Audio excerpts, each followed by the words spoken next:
and open your mouth before the Lord. Just thank God for this opportunity. Father, we thank you, we give you glory, and we worship you this wonderful morning. That you bless these children as they go to their classes, God. May you speak to them. May you speak to their heart. And every demonic agenda over them, I declare and decree destroyed in the mighty name of Jesus Christ. Asanteni, nedeni. Lord, we thank you. We bless you.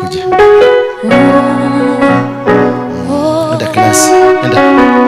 Vizazi andi vizazi vya kufahamu wewe uliye Mungu wa kale na uliye Mungu wa leo. Kazi zako zaonyesha ukuu wako wewe. Umetukuka, umeinuliwa ewe. Oh, vizazi hadi vizazi vya kufahamu wewe uliye Mungu wa kale na uliye Mungu wa leo. Kazi zako zaonyesha ukuu wako wewe. Umetukuka, umeinuliwa ewe Bwana. Fungua kinywa chako, mwambie umetukuka, umeinuliwa Baba. Fungua tu kinywa chako, mwambie Baba unastahili kuabudiwa. Hakuna Mungu mwingine kama wewe, hakuna aliye na uwezo kuliko wako. Fungua tu, mwambie niko hapa, naomba kuja kubarikiwa. Nimekuja hapa kutafuta uso wako siku ya leo. Nimekuja hapa kuja kutafuta upendo wako juu ya maisha yangu. Naomba kifunguo cha maisha yangu. Naomba kifunguo cha baraka zangu. Baba wa mbinguni, unastahili kuabudiwa. Unastahili kuinuliwa. Unastahili kuhimdiwa. You are the only God, you are the only King. Wewe ndio Mungu mwenye uwezo, Mungu mwenye mamlaka. Hakuna Mungu mwingine kama wewe. Wewe unastahili kuabudiwa. Unastahili kuinuliwa. Unastahili kupewa sifa. Unastahili kuheshimiwa. Unastahili kuabudiwa mtakatifu. Pokea sifa zote wewe uketie juu sana. Pokea heshima na mamlaka yote ni yako Baba wa mbinguni. Tunaliheshimu na kulitukuza jina lako. Asante kwa wema na fadhili zako. Asante kwa neema yako juu ya maisha yetu. Tunakutukuza, tunakuheshimu, tunakutukuza, tunakupa sifa mtakatifu. Lord, you are worthy. You are worthy, Lord. You are worthy, Lord. You are worthy of our praise. You are worthy of our worship. We exalt you, Lord. We bless you, our King. We bless you, our Father. Because you are greater. Hakuna kama wewe. We bless you. Father, we bless you. We bless your holy name. We worship you, Messiah. You are the King of the kings. Elohim is your name. El Shaddai, you are the King. We worship you, Father. Tunakuinua, tunakutukuza. Nitumie tu kama chombo nikazungumze na watu wako. Unisaidie niweze kuelewa zaidi unavyotaka na jinsi hawa watoto wako wanavyotaka. Wabariki ninapoenda kuzungumza na wao. Nami pia unikumbuke. In Jesus' name we pray. Amen. Somebody say amen. Pigia Yesu makofi. Tuseme asante sana kwa maana Mungu ametutendea. It is another glorious moment. Bwana Yesu asifiwe sana. Hallelujah. Nashukuru praise and worship. At least mmeanza kutoka kwa magunia. I need to. You can do better than that. You are not yet there. You are not completely not yet there. You are just 1% now.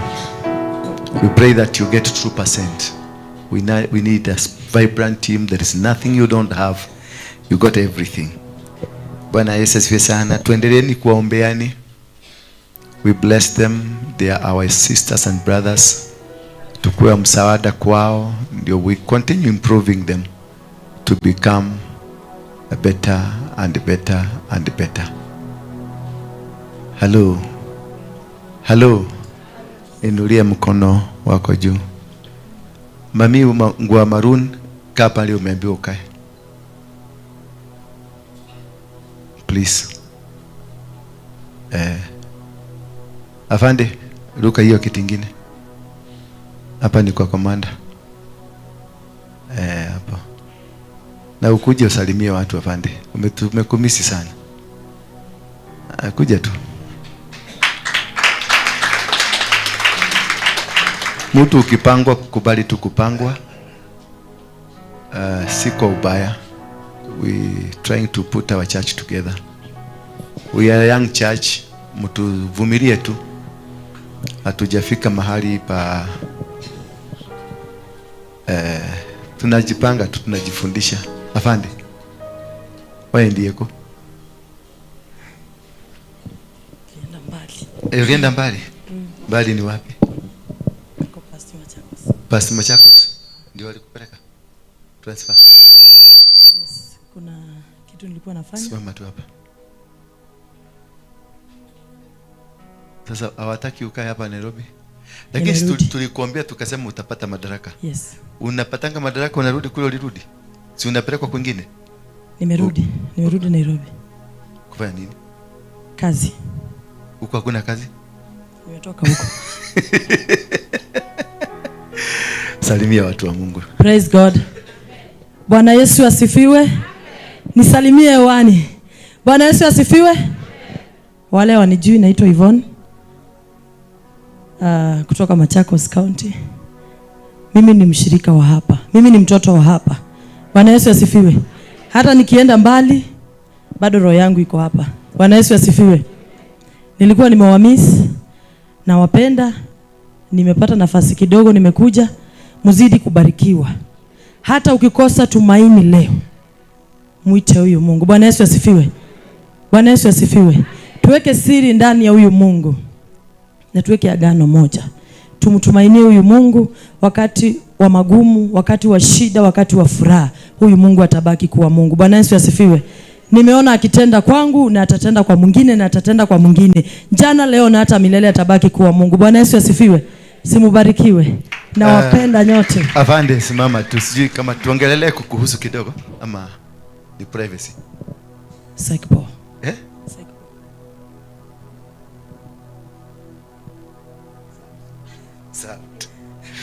Asante. Because she has a good testimony. Hata kama hataki kuzungumza ni vizuri tu. Sometimes we give a testimony but it will affect your kazi. Enda tukae chini. Amen. Yeah. Sometimes we respect people's privacy. Ni rafiki yangu sana. Akikuja hapa alikuwa amefika mwisho. Lakini nikamwambia hiyo mwisho umefika is just but the beginning. Ndio mwanzo wa kubarikiwa. Na amebarikiwa. Na amekuwa mkubwa na mwingine tu na wengine wengi hapa wamebarikiwa. Bwana Yesu asifiwe sana. Kwa hivyo hapa kuna kubarikiwa. Mwambie mwenzako hapa kuna nini? Ukikubali kuvua, kutoa kila kitu, mamlaka yako, fikira zako, mipango yako, ukikubali kuiondoa kwa kichwa yako. Uondoe kasumba. Umtegemee Mungu, there is success, there is a blessing. I want our sister there to come and kotokidi. Yes, wewe. Just two people. Watusalimie tu, watupatie testimony yao kidogo. It is good to hear some testimonies. Yes. Bwana asifiwe church. Na uogeni kama umekula. Bwana asifiwe kanisa. Mwathani agocwo. Maito Mwathani agocwo. Mungu ni mwema. Nilikuwa nimesimama hapa tena. Oh, ulikuwa umesimama? Okay. Na nikawaambia naitwa Mary Wangari kutoka Thika. Na mimi nimeokoka. Yesu ni Bwana. Sikuwa nimesema kitu kingine. Lakini nilikuwa nimewaambia. Sema hiyo kingine ambayo ungetaka kusema. Mimi nimekuwa intercessor kwa miaka kutoka 2014. Bwana asifiwe. Lakini kwa hiyo intercessor kanisa kuna shida mingi sana. Bwana asifiwe. Nikiwa mlima katika huko Heaven's Gate juzi, nililetwa hapa na Mungu. Bwana asifiwe. Nikaambiwa shida zangu zitaishia hapa. Bwana asifiwe. Kwa hivyo ndivyo nikashindwa zitaisha namna gani shida zangu, sababu hapa sikuwa najua huyu mtumishi. Bwana asifiwe. Wakati nilitoka mlimani nikakuja nikashare na watu wawili, nikawaelezea ile jina nilipewa. Wakaniambia Dura tunamjua. Bwana asifiwe. Akaniambia sasa wewe utatoa wapi namba ya Dura? Nikaingia, mmoja akaniambia tafutana na Simon K. Simon K. Waliniambia walikuwa wanamuita Simon K. Lakini mimi nikatafuta nikamkosa. Wakati niliuliza watu wawili wanne hivi, wakaniambia naitwa Simon K. Ndio niliingia YouTube na nikachukua namba ya mchungaji na nikaweza kuongea na yeye. Ni wakati nilimuelezea mawili matatu, akaniambia siwezi saidikia kwa simu, niweze kufika mahali hapa. Bwana asifiwe. Najua kuna ile mafundisho tumefundishwa asubuhi ya leo. Tumeambiwa mambo ya moyo. Tumefundishwa kuhusu moyo. Unaweza kuwa unatumikia Mungu, ama unaweza kuwa unaona kama njia zako zinaendanisha na Mungu, lakini ile uchafu iko kwa moyo wako, ama zile mizigo ziko kwa moyo wako, zinakuzuia kufika mahali unataka kufika na Bwana. Bwana asifiwe. Nafikiria leo itakuwa siku yangu ya kuanza safari mpya na Bwana Yesu. Bwana asifiwe. Nimeshukuru kanisa kwa kutushika ugeni, na Mungu awashidishie baraka. Nikuulize swali tu moja. Yes. Uliniambia ulikuwa naenda mlima, ukirudi unakuta nini? Nakuta nyumba imefungwa. Umeomba mpaka unasikia kuna breakthrough. Niko kwa mlima naomba mimi nafika na bake keki. Nafanya kazi ya kubake. Napikanga keki za birthday na za maharusi. Nikitoka kwa mlima sitapata kazi. So nikikaa sasa, siku za kulipa nyumba zimefika. Nyumba yangu inafungwa. Yaani ukienda mlima lazima nyumba ikuje ifungwe. Lazima nikuje nifungiwe nyumba. Si unaona? Sasa usifikirie kwenda mlima ndio mambo kuwa mazuri. Ukienda mlima kuna kitu unakuaga umechokosa. Na hiyo kitu unakuaga umechokosa ndio umetumwa ukuje uelewe. Kwa sababu haufai kutoka kwa mlima nyumba ifungwe. Kweli.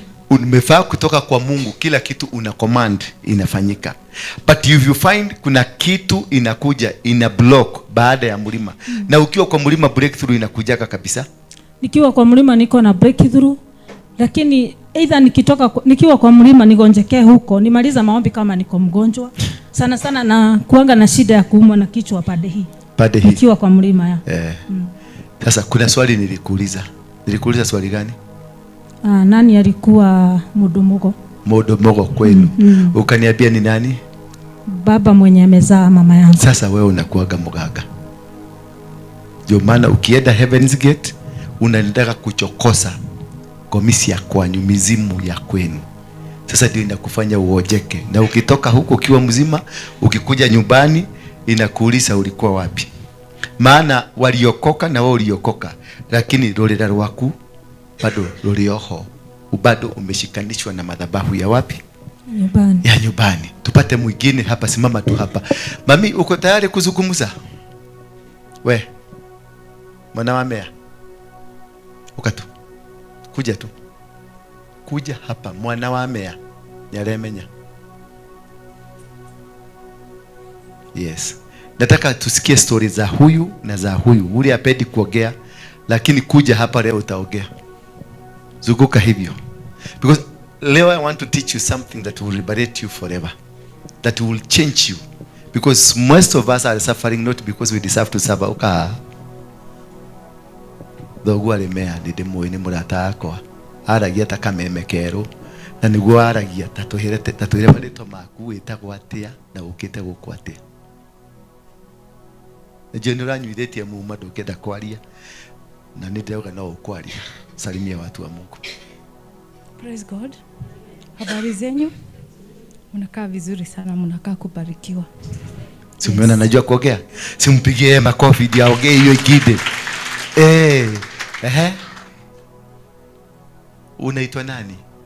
Naitwa Maureen. Maureen. Nyambura Bogwa. Lakini vile nimejipata hapa sijui. Ujui. Ulijua yani how? Nani alikuonyesha njia?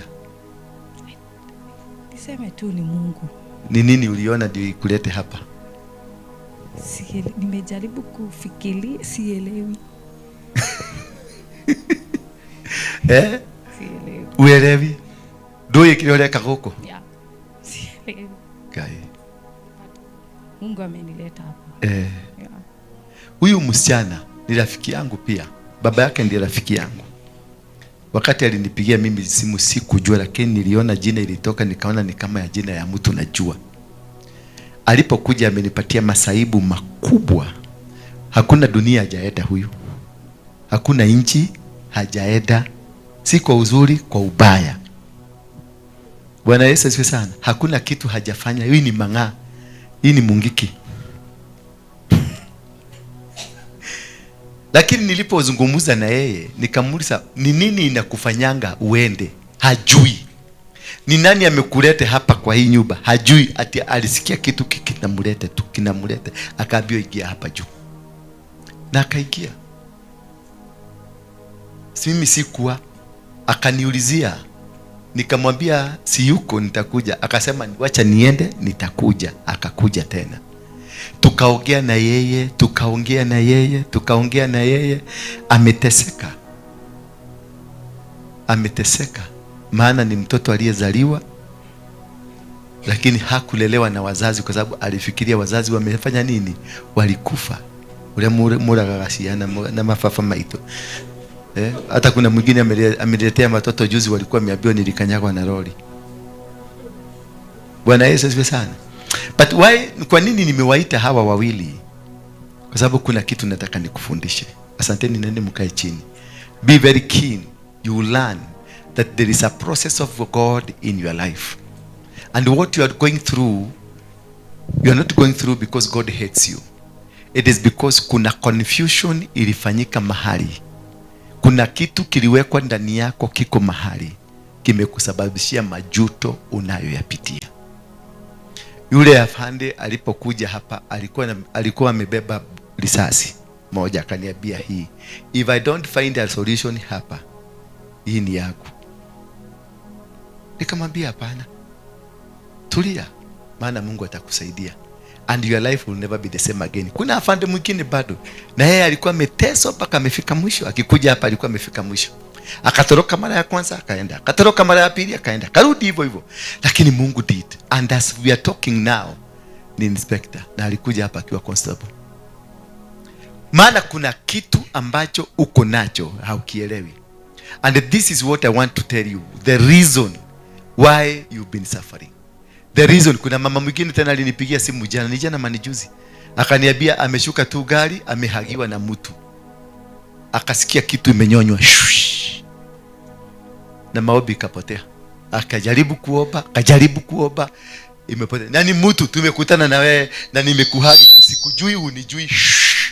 Sasa ilifikaje mpaka unahagi mtu ujui? Bwana Charity, unafikaje mpaka unahagi mtu ujui? Nancy, igikinya teginya kimodo nigasha mokaga ali ugonagia Jerry, inafikaje? Hebu tueleze, inaweza kufikaje uhagi mtu ujui? Mimi nilishuka kwa gari. Sasa nikaanza kutembea. Nilikuwa nakuja kesha.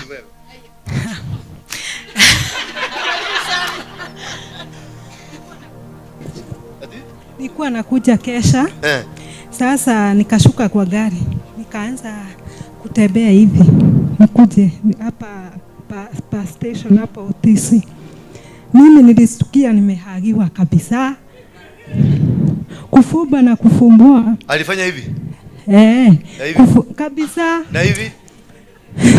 Na hivi? Kufumba na kufumbua. Mimi kuangalia ni nani ametoroka. Sasa naona nyuma ameenda. Sasa nikashindwa amenihagi kwa nini? Kukuja hapa hata maombi na nilikuwa na breakthrough kabisa. Nikasikia ni kama, yani kuna kitu ulisikia nilisikia, nilikuwa na roho, nilikuwa kwa gari, nilikuwa naomba. Nilikuwa kwa gari, nilikuwa na roho kabisa. Nikashuka niko naye hata Mpaka unasikia roho anatembea na wewe hivi. Sasa vile alinihag, nilisikia kama ametoka. Ulisikia kama nini? Kama hiyo roho imetoka sasa. Ukasikia kuna kitu imeenda.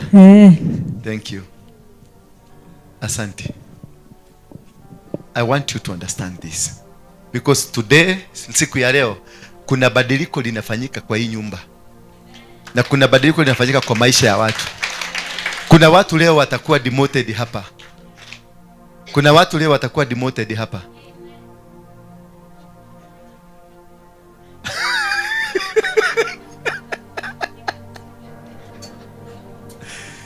Mumewazikia? Mumewazikia? Kuna watu leo watakuwa demoted. Sema amen. Na kuna watu watakuwa promoted. There is a paradigm shift today. Nimejaribu kujizuia kuzungumza hiyo leo, nilikuwa nataka nizungumze in another forum, but God has told me go speak what I'm telling you. And he gave me a life of Moses. Nimejaribu kusanya maneno hapo ya kusema, maana sikuwa nataka kuhubiri leo, nilikuwa nataka mtu mwingine ahubiri. Na from Sunday we'll be having different preachers preaching different services. Ile tu nitakuwa nikihubiri sana sana ni hii ya Kikuyu, ya kwa sababu ya hawa. Maana wale watu unaweza kupatia hubiri na Kikuyu hata wajui Kikuyu. Sasa ukipatia Shiko Kikuyu atahubiri nini? Atakuwa akisema manakwenda ni madhi ile na mageshoka. Bwana Yesu asifiwe sana. But I want to raise pastors. So the management team, nataka mutengeneze duty roster. We have a few of us who can be able to preach. Na sio lazima akuwe ni yule anaitagwa pastor. You can pick anybody randomly hapa. Nimekulea vya kitosha. Wale wamekaa hapa na mimi sana. You can pick anybody. Na unamwambia Sunday service wewe ndio utahubiri. So if you be coming here, prepare to preach. Mnanisikia? If you have been coming here, prepare to do what?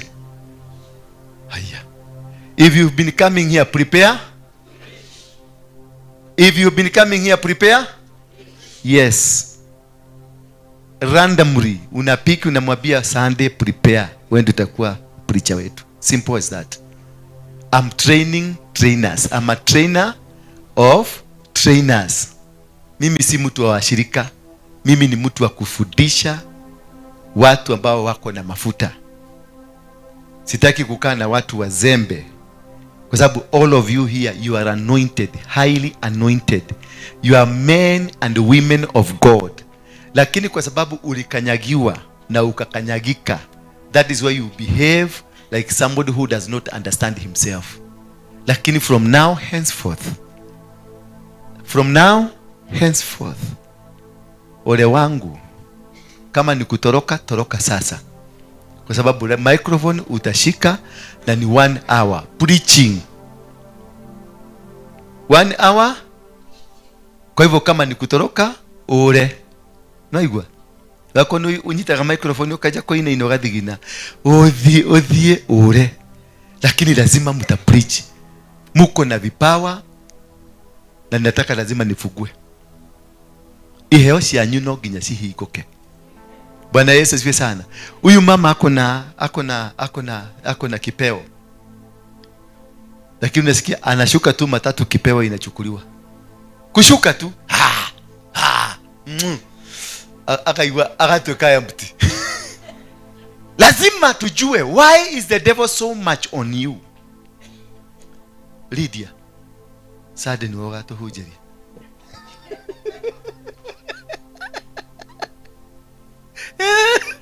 Amestuka.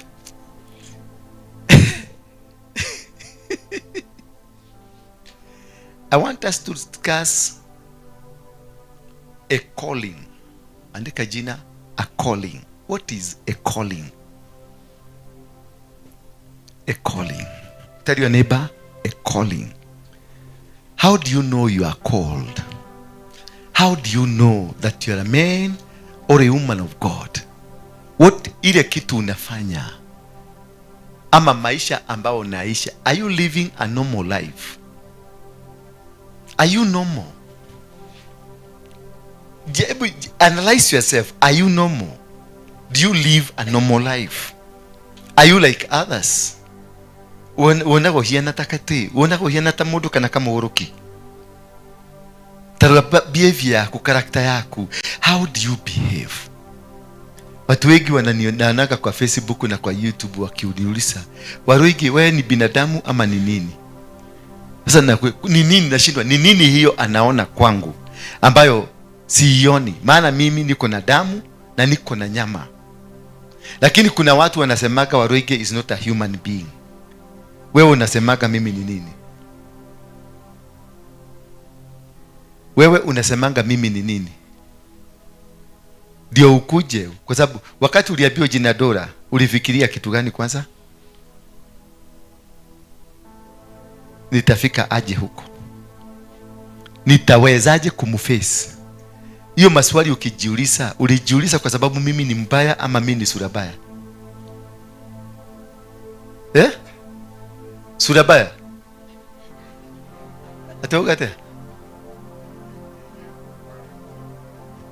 Ate?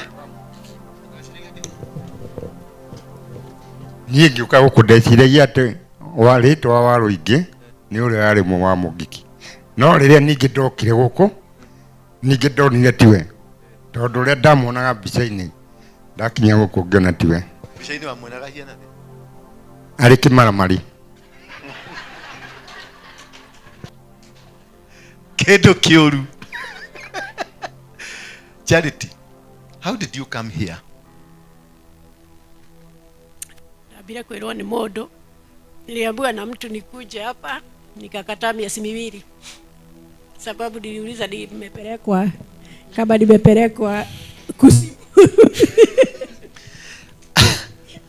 Yaani mwenye alikwambia uliona ni kama amekupeleka kuzimu. Ni nini uliona? Ni nini ilikuwa inakufanya ufikirie hivyo?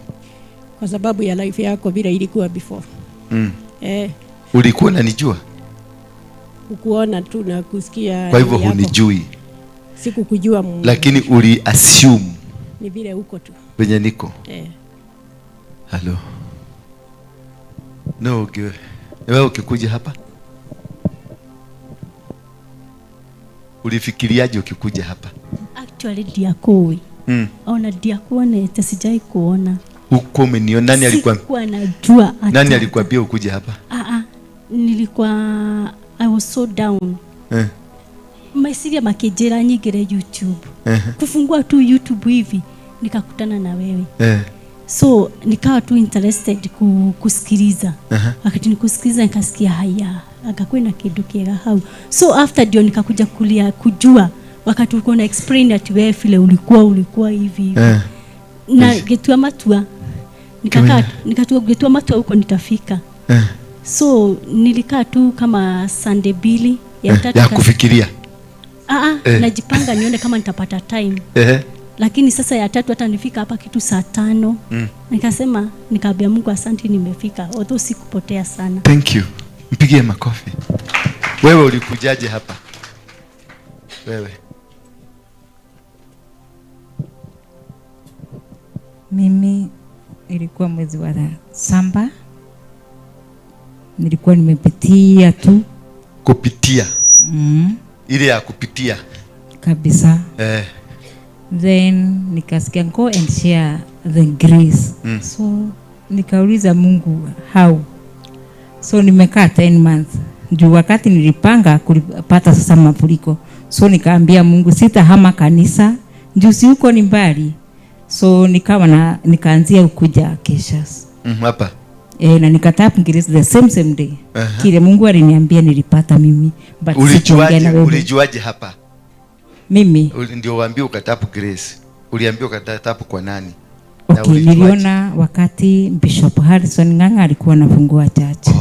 And I love Bishop. So kwa hivyo ulikuja kwa sababu Bishop ulikuwa na kwani vile mahali Bishop ameenda.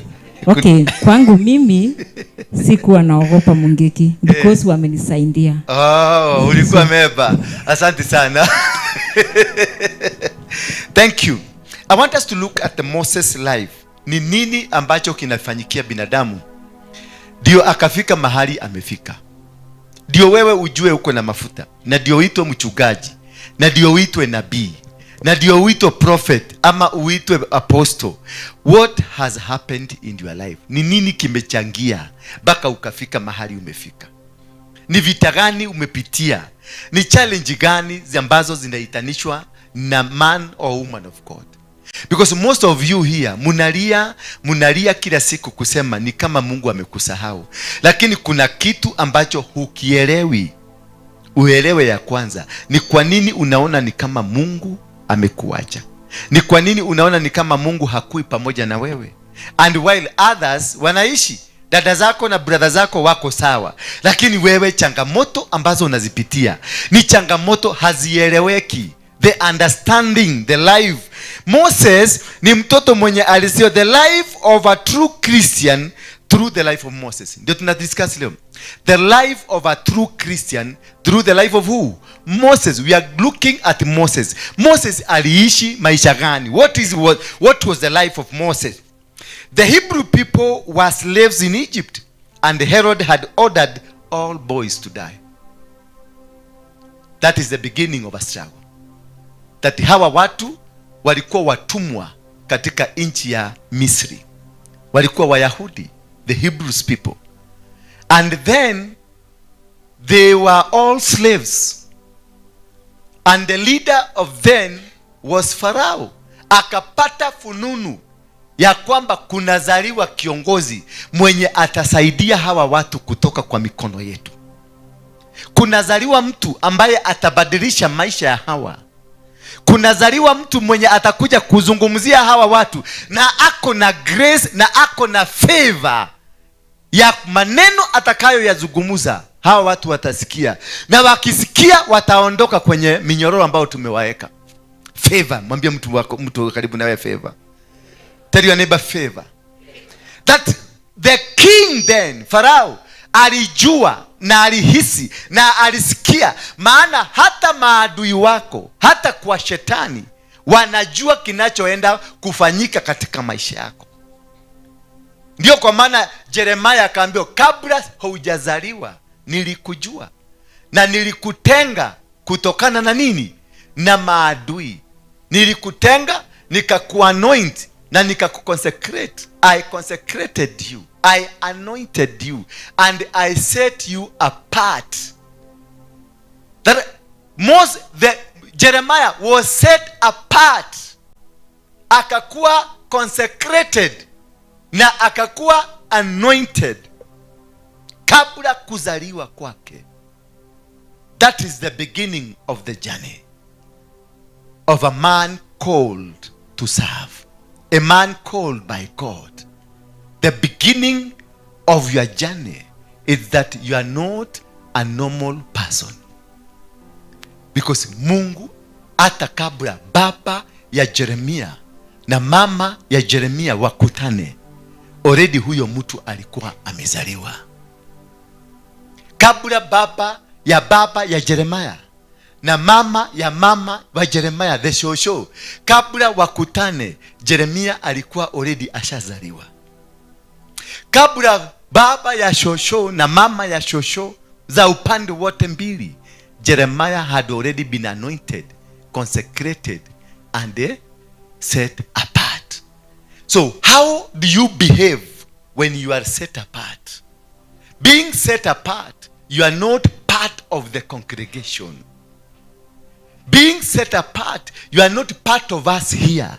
Umeondolewa, umetolewa. You are not part kwenda huko. He is now not part of you. Ametolewa kutoka katikati yenu na nimemuweka kando. Meaning ile maneno dhina hau nikiwe jiviche hapo. Meaning huyu mzee, whatever we will be doing here, he is not part of here. But why has he been put apart? By who? Why did I choose him? Nimemtoa hapa nikamweka apart kule kwa sababu kuna kazi nataka afanye. Nimemweka kando na nyinyi ndio asikae kama nyinyi. Ndio wakati atakuja atawazungumzia mtamsikiliza. That is why ukipata degree unaondolewa katika jamii, unapelekwa university. So wakati tutakuja kama umevaa ile kofia, tutarudi kusema, tutapiga vigeregere kusema amekuwa graduated. So this man now is set apart. Ako kando dahiana tainywe. Kile adhi kumenya, from now hata kuwa akiongea na nyinyi, atakaa miaka 10 haogei na nyinyi. Kwa hivyo hata jua miaka 10 hiyo yote ni nini kimekuwa kikifanyika, na nyinyi hamutakuwa mkiongea na yeye. Kwa hivyo miaka 10 hamutajua amekuwa nani. Kwa hivyo the man when he will come back, he will not come the way he left you. Kwanza hajui historia yenu ya miaka 10, na nyinyi hamjui historia yake ya miaka 10. Ameenda Amerika, amekuja na kisugu ya Amerika. Ameenda Amerika, amekuja na tabia za Amerika. Kwa hivyo this man is not like you. You may be seated. He is not like you. He is different. That is the anointing man. Jeremiah was set apart. Kabla kuzaliwa, mbego yake ilitenganishwa na binadamu wale wengine. Kabla mama yake na baba yake wakuwe pamoja, mbego yake ilitenganishwa na ubinadamu. So by the time he came on earth, this was not an ordinary man. He was a man who was older than his father. He was a man older than his grandfather. He was a man older than the generation that was there. Because the Bible says before he was born, God knew him. Before the grandmother and the grandfather came together, God knew him. Before the great-grandmother came together, God knew him. So how old is Jeremiah? How old is Jeremiah? Yeah?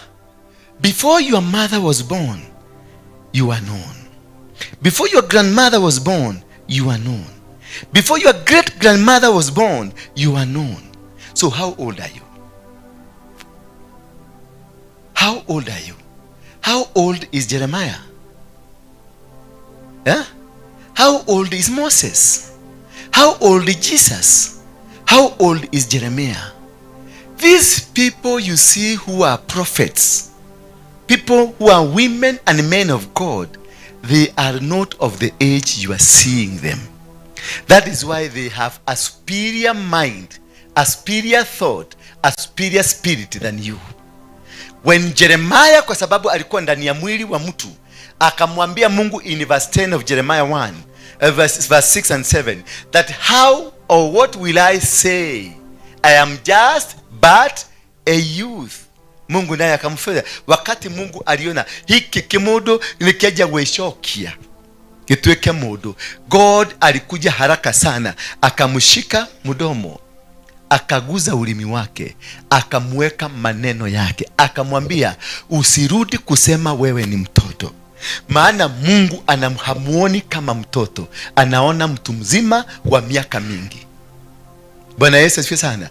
Naye Gideon akakuja, akaambiwa na Mungu, this battle you shall win as a man. Akamuuliza Mungu, how will I win as a man? I am the least in my family, and I come from a clan which is least from others. Then God looked at Gideon, akamwambia, you man of valor. In heaven, Gideon was known as a man of valor, a great man, a great warrior. But Gideon saw himself like a gentleman, a small man who is just last in their family, who is just the weakest in their family, who has no power in their family. But God was not seeing him as just an ordinary person. God was seeing a man of valor. Bwana Yesu asifiwe sana. Naye Moses, while wakati huyu Farao alisema watu wauliwe, vijana wanyongwe, the mother to Moses akachukua Moses because aliona kunyongwa watoto watanyongwa. Kwa hivyo sitaki kuona akikufa. Akaenda kumpeleka chini ya mto ndio matikaigwe kakikuwa. Na matikone gagithijwo. Bwana Yesu asifiwe sana. They were not taking to anybody. Hawakuwa wanampeleka kwa mtu ati warudi. Walikuwa wanampeleka kwa mtu akufie mahali mbali wasione. Why did they do this? Before you were born, I knew you. Before you were born, I set you apart. Before you were born, I had sanctified you. Before you were born, I ordained you. So Moses had to be set apart. Lazima angetolewa from the family. Akapelekwa kwa mto. Alipopelekwa kwa mto, naye mtu wa kumulinda, mtu wa kumulea, akatengenezwa kutoka kwa nyumba ile ile ambayo inapanga kumumaliza. Msichana wa huko akateremka. Wakaenda kuchota maji, kufika pale wakapata kitoto kinalia. Wakaachana na maji, wakabeba kitoto, wakarudisha wakapeleka kitoto kwa yule mfalme ambaye alitoa order watoto wote wauliwe. Yule mfalme akasema namna gani? Huyu mtoto ni wa wale tunanyonga, lakini akanyimwa fikira ya kunyonga. Because this is not an ordinary human being. It is a being that has been set apart for the protection of the hand of God. And from there, Moses akaondolewa kwa familia. From there, angalia Gideon. Gideon alitengeneza 32,000 men because he was not part of the children of Israel ambao walikuwa nateseka. He had an extra mind than any other. Bwana Yesu asifiwe sana. Jesus, when he was born, and it was a declaration all the children be killed, alitolewa, akabebwa, akapelekwa Egypt. Bwana Yesu asifiwe sana. Alipopelekwa Egypt, akawekwa pale mpaka wakati mfalme alikufa. When they heard mfalme amekufa, ndio walimrudisha. Are you getting something? That people chosen, they are not ordinary people. People chosen, DNA yao si ya binadamu. Hello? Their DNA is not an ordinary DNA. That is why in whatever life you are living is a life of challenges. Because you are fighting against the systems of the world. Because you are not of the world. You have been chosen to come and do the will of God to the people of the world, so that you can create a relationship between the people of the world and God. Please give me Hebrews 5. Then God will use you. God will set you apart. God will anoint and consecrate you for the purposes of his kingdom. Hebrews chapter 5. So that we can be able to know, how does God operate? Huyu Mungu anafanyanga na wewe aje? When I see members of this church, I don't see ordinary people, because I don't deal with ordinary people. I see people anointed, people set apart, people consecrated for the purposes of the kingdom of God. You are not. Hebrews 5 verse 1. For every high priest chosen from among men is appointed to act on behalf of men in relation to God. He is appointed, chosen from among men, then appointed to act as God to men in relationship to the requirements of God. That you are a representative of God. You have been chosen from among men. Wewe ni ambassador. Umechaguliwa katikati ya Wakenya. Uende Jerumani, uitwe ambassador of Kenya. Upeperushe bendera ya Kenya on behalf of the president of Kenya. Are you getting me? Therefore, for every high priest is chosen from among men. Kwa hivyo he has already been plucked from men. Kwa hivyo mienendo, tabia na karakta zake si kama za watu wale wengine. Ndio uchaguliwe, kuna kitu kilionekana ndani yako. Kuna kitu uko nacho ambacho hakiko na wale wengine. That for every high priest chosen from among men is appointed to act on behalf of men. Kwa hivyo amechukuliwa kutoka kwa binadamu. He is going to be acting on behalf of men in relation to God. So he is above any other. He is superior to anybody, because that is why he is able to act for behalf of you. Ni unawabeba, ninawapeleka kwa Mungu, na Mungu ananisikia. Kwa hivyo niko na akili nyingi kuliko nyinyi. Niko na uwezo mkubwa kuliko nyinyi. Niko na mdomo ulio na power kuliko nyinyi. Niko na nguvu zingine ambazo hamna.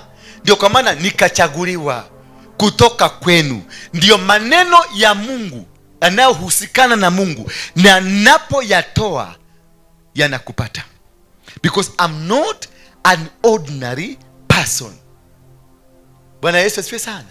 So that is a man, and he is called to offer gifts and sacrifices for sins. That I can stand here and give offer a sacrifice on your behalf. Naweza kuwatolea dhabihu nyinyi yote. Nyinyi msitoe, na mimi niwatolee dhabihu kwa ajili ya dhambi zenu, na dhambi zenu ziondolewe. Because I'm acting, I'm a representative of heaven.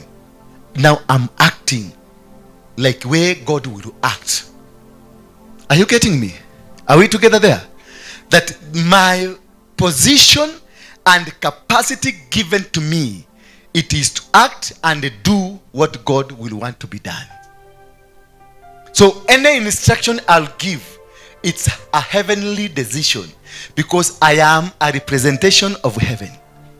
I am a representation of the authorities from heaven. So whatever given to me, it has more power than anybody else. Give me Jeremiah 1 verse 10. So that you may be able to understand. From verse 6 to 10. So that you may be able to understand that when you are called, you are plucked from people. Ulitolewa kutoka kwa watu. That is why you've been having challenges of life. That is why life has been so difficult.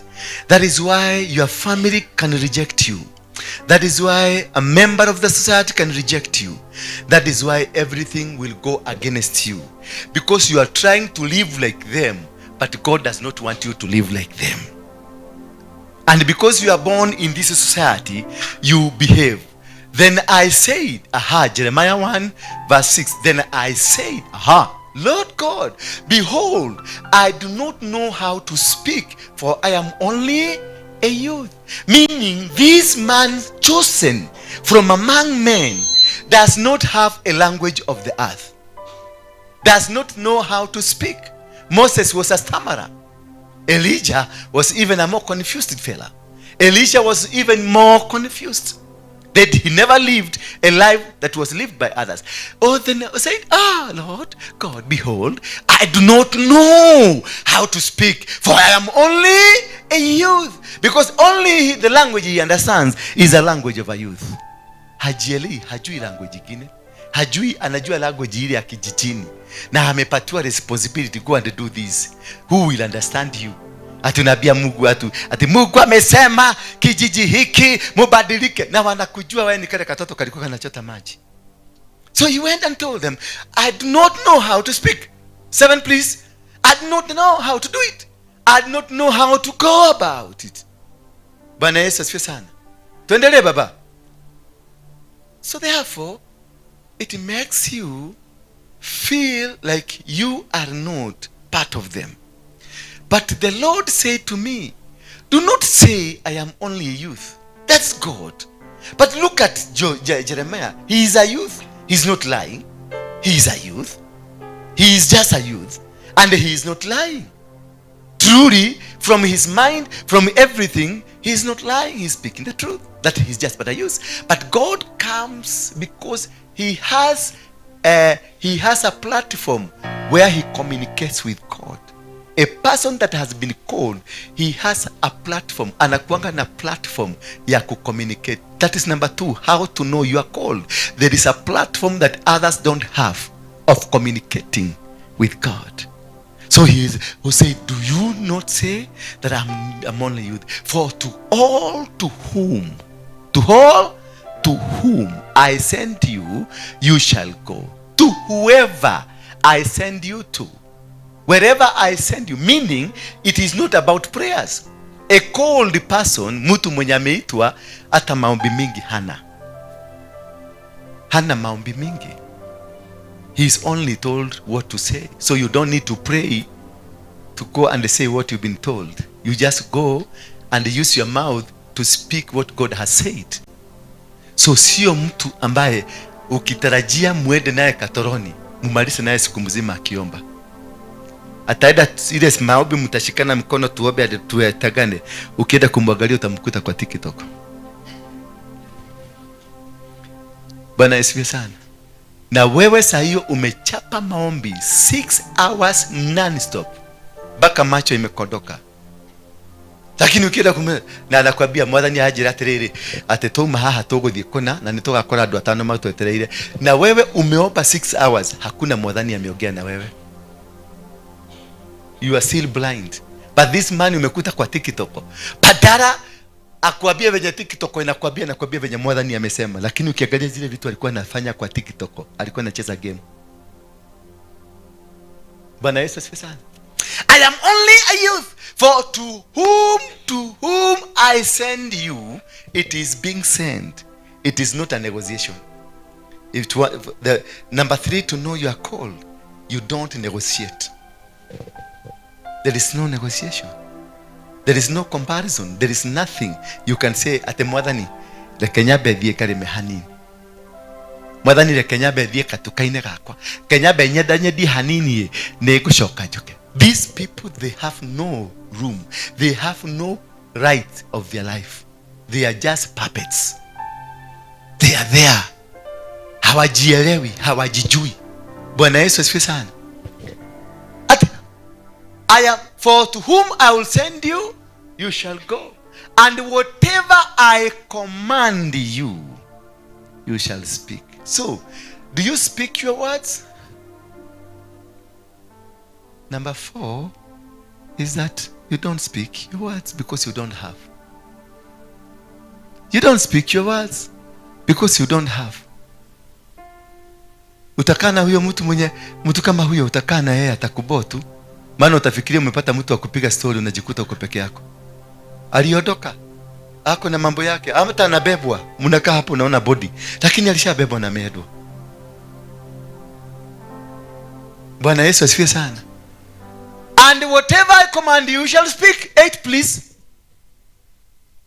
That it is a command. You are just but a puppet. Be not afraid of them. Hello. So number 5, they are not cowards. Hello. Be not afraid of them. For I am with to what? To do what? So this, you have been given a capacity that is not yours. So you will deliver whether you like it or not. Hallelujah. You have the capacity. Whatever you say shall come to pass. It is about delivering. Because the Lord is with you. Meaning huyu mtu hata kwa maombi usimusikumilie sana, because unajua tunaobaga sana because God is not with us. Do you know why we pray? Trying to bring the presence of God. That is why we need intercessors. That they bring the presence of who? God to us. But these called people, they are walking with God on a daily place. Mahali popote anatembea, Mungu anakuaga hapa. Because he said, for I am with you to deliver, says the Lord. 9 please. Now here, he commissions.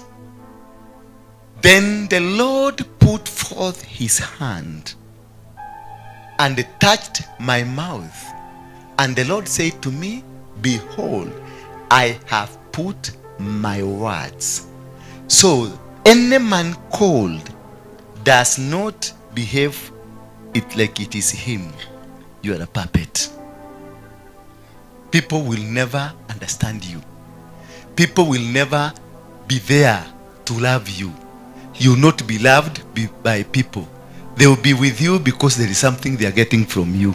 Otherwise, they will have no love for you because you are not like them. Then he says, 10 please. Then he has commissioned you. See, I have set you this day over nations and over kingdoms. See, I have set you. So you are not yourself. You are grounded. Number 6, you are grounded by the authorities of heaven. You are not yourself. You are grounded by the authorities of heavens. So whatever you are commissioned to do, it is not in the will of man, but in the will of God. Therefore, in your life, you will always be going against others. In your life, you will always be opposite. Where people are going this way. For them, for them, they are going this way. You'll be going opposite. They will not be able to understand you. And it's not necessarily they understand you. Only what they are supposed to do. You speak to them that which has been spoken to you by your sender. Because in your mouth, there is an authority, which if you use it properly, any challenge of life you have, you are capable of destroying it. You don't need a pastor to pray for you. You don't need a bishop to pray for you. You don't need anybody. You need to mention it. You need to commission it. Because already you have been commissioned by God. See, I have set you this day over nations and over kingdoms to pluck up, to break down, to destroy, to overthrow, to build, and to plan. You have the power to destroy and you have the power to build. So the problem you are facing at home today, the challenges you are having with your husband, with your wife, with the people around you, you got the power over them. Whatever you will do to them, it will be commissioned in heaven. Whatever word you release to them, it is commissioned.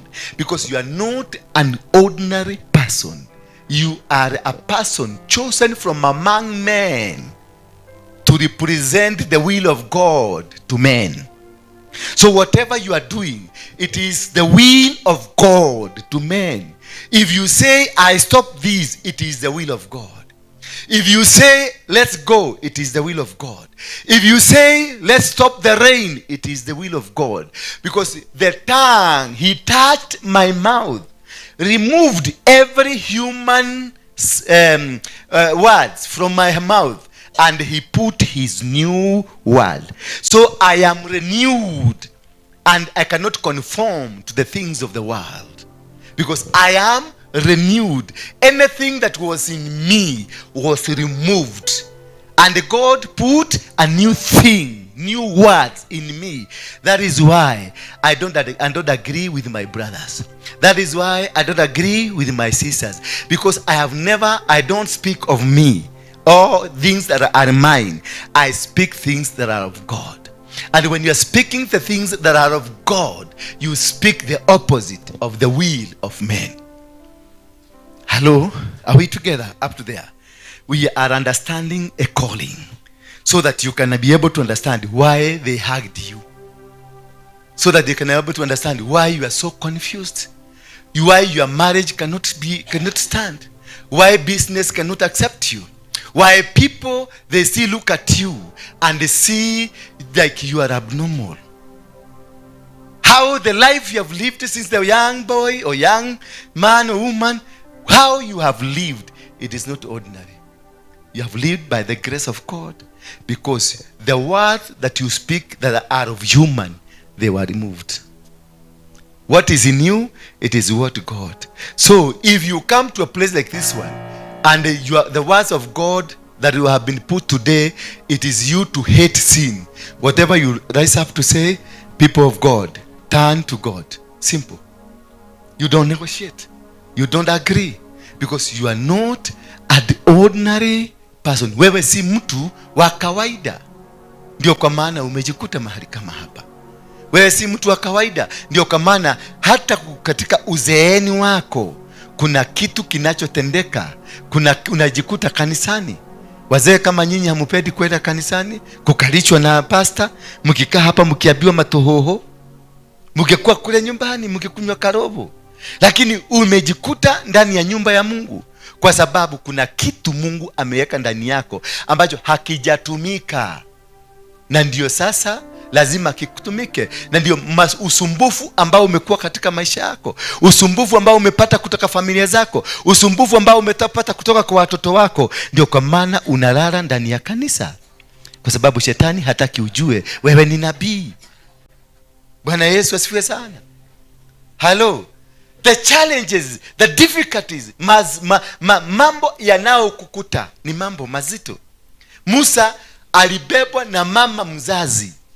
Biblia haituambii tena baada ya mama mzazi. Imagine katoto kale kako and haukuwa boti, ulizaa, umekapeleka, umekawacha chini ya mto, alafu kule umekawacha umesikia kakilia, na hata jana ama kesho haukurudi hapo kwenda kuangalia kanaka leo.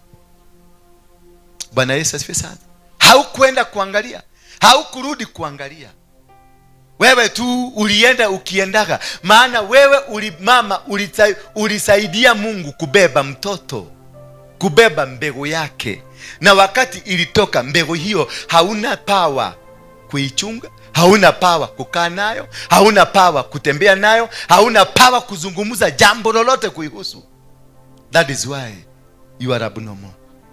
That is why maisha yako haijakuwa vile ulitaka. Maana unaona watu wengine wakiendelea direction hii, lakini you are not going anywhere. Challenges umekuwa nazo, na zile challenges zote umekutana nazo zinakuzuia, unajikuta uko kwenye barabara nyingine. Mimi mwenyewe nikizaliwa sikuja venye kama wengine walikuja, nilikuja kama nimesimama. Lakini cha ajabu ni kwamba nilikuwa kwa miaka 12, miaka 13 nilikuwa kiongozi wa maumbwa. Maana nilikuwa na uwezo wa kuita mbwa zote za kijiji zinanifuata. Unauliza nikiendeleka. Hata mtu alikuwa naona nikipita ama nikisikika wanafugia maumbwa, lakini zitapika dudu mpaka ziachiliwe, maana kiongozi wao amekuja. Tukienda mahali kule kuchunga ng'ombe, mvua inyeshe mahali nitaenda kukaa, zote zilikuwa zinakuja zinazingira, zinanikafa, nalala chini zinanikafa. Mvua hata ikinyesha mimi sitanyeshewa, maumbwa. Bwana Yesu asifiwe sana. How nilikuwa na communicate nao, kuna kasauti nilikuwa natoa, na hako kasauti nikitoa zote zinanisikia, because I could hear their languages. Zikitoa hizo woo woo woo, I could understand anataka nini, na ningesema huyo areda kina.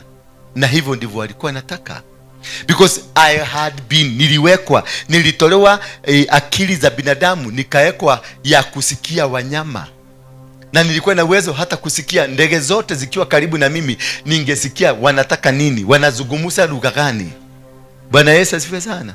Maumbwa nilikuwa nasikia wanga zinaongea kama hivi tunaongea. Wanyama wote wanaongea, ng'ombe wanaongea na ng'ombe, mbuzi wanaongea na mbuzi, the way we are speaking. So nilikuwa na interact na ninajua kile wanataka. Bwana Yesu asifiwe sana. Hata wakati wao veterinary walikuwa nakuja, walikuwa nikikuja nawaambia hii ng'ombe iko na minyoo, muipatie dawa ya minyoo. Wananiuliza ulijuaje? Mimi nilisikia wakizungumza wao wenyewe kwa wenyewe, because I am not, kile kitu kimewekwa ndani yangu, kimewekwa kwa utofauti. Musa wakati alienda kwa kichaka, hao wengine wote walikuwa naona kichaka, lakini alikuwa naona moto. Akiangalia hivi anaona moto inachomeka, mpaka akakaribia kutaka kuona hii moto inatoka wapi. Alipokanyaga tu akasikia sauti inamwambia, mahali umekanyaga si pa kukanyaga ovyo ovyo, ni patakatifu, toa viatu vyako. Bwana Yesu asifiwe sana. That is how, and that is why umekosa kuelewana na mapasta wote kule umeenda. That is how, and that is why umekosa kuelewana na waganga wote kule ulienda kwa waganga. Maana kuna wengine hapa nyinyi mumeenda kwa waganga mumekataliwa. Huyu mzee ni mganga, alikuja hapa. Huyu alikuwa amekuja kutumaliza. Huyu unaona hapa. Lakini tangu siku ile alikanyaga mguu yake hapa. Tangu siku hiyo alishindwa kutoka hapa. Maana alilete uganga. Alilete nini? Alilete uganga kuja kutukamata. Lakini sisi tukamkamata. Sasa amejaribu kujitoa. Hebu muulize atakwambia. Amejaribu kujitoa hapa, ameshindwa. Amejaribu kutoa na advicewa, nenda utoe pesa hivi na hivi na hivi. Anatoanga kama ni noti. Anatoa noti ya 1000, noti ya 500, noti ya 200, noti ya 100, noti ya 50, shilingi 20, shilingi 10 na shilingi 5. Hizo pesa zote zimepangwa hivyo. Noti moja moja moja ndio ajinasue. Na anaambiwa akuje awekelee hapa na asiweke kwenye bahasha ndio akuwe amejitoa. Lakini anapokuja anawekelea hapa, aidha anajikuta ameziweka kwenye bahasha ama ameweka kwenye kikapu. Sasa badala ya kutoka anafungwa zaidi. Si ndio manangu? Si umejaribu kabisa imeshindikana? Mpaka anaita mizimu. Wangwana amejaribu kuwaita, niokoeni, nao anaambia huku hatukuji, kule huku ni kunoma. Ni kweli? Yes. Amejaribu kuita wangwana wakuje. Baba yake alikuwa muganga kule Voi, muganga ule mkubwa, maji mazuri. Lakini sasa amenaswa, ndio huyu. Hawezi kutoka hapa. Na uganga imeenda ikiisha. Imeenda ikiisha. So, what I'm saying, kuelewa mtu aliyeitwa, how do you behave? What is the characteristics ya mtu mwenye ameitwa? Ndio uache hiyo maneno ya kutagataga, kurukaruka kwa makanisa. Tulia, Mungu akufungue, akuambie mimi nilikuita. Maana mko hapa nyinyi wengi hapa. Hawa unaona hawa vijana wote hapa. Hawa wote ni manabii. Lakini sasa wewe ulivuta bagi miki, ukavuta huyu akavuta nini miki, huyu akavuta nini miki. Process ni ya kukuondoa usijielewe. That is why ulijikuta kwenye madawa za kulevya, ndio ulijikuta kwenye mungiki, ndio ulijikuta kule ulijikuta, kwa sababu walitaka kukuondoa. Maana hawawezi kukufuta kilicho ndani yako. What they want to do ni wakupeleke mahali watakuua. Mwadhani ya kosho, unafikiria nikienda kuzaa watoto 21 nilikuwa niishi ama nilikuwa niuliwe? Mimi wameniweka kwa mashini ya kunyonga mara 2, mashini imekataa. Nikisimama kwa mashini inazima. Bwana Yesu asifiwe sana. Kuna yule askari wale askari walikujaga hapa Mudhaura alipiga risasi, ameni kuachilia risasi ya kwanza aliona ni ngamia amepiga. Bwana asifiwe sana. Akarusha risasi ya pili kagonga ukuta, ililarua yeye hapa. Simuliona wale watu tulikuwa nao hapa? Ililarua yeye hapa. Siku nyingine walinifukuza pale Ngara, pale Supermambo hapo chini. Walinifukuza na ni mimi kweli nilikuwa hapo Supermambo, nilikuwa nimeenda kujificha hapo. Nikitoroka mahaba hapo chini. Hii story lazima usikie hata ukilala. So wakati nilitoroka kupitia. Sasa wao maana alikuwa sharpshooter, Mudhaura ni sharpshooter. Alifundishwa kule Israel. Na akaniweka kwenye target. Lakini kuangalia kwa kashimu ya target, aliona ngamia ikipita.